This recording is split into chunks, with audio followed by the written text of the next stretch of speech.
नहीं दूंगी। कह रहा हूँ दो। पक्की बात है? दो ना।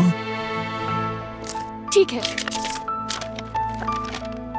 ये देख लो बारान काराबी की तस्वीर, चाहे फ्रेम करवा के दीवार पे लगा देना।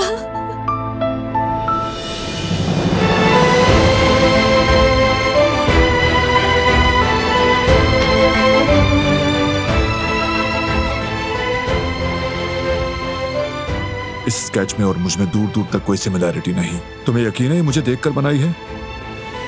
हाँ, मेरे पास जो तुम्हारी एक तस्वीर थी उसे देखकर बनाई है।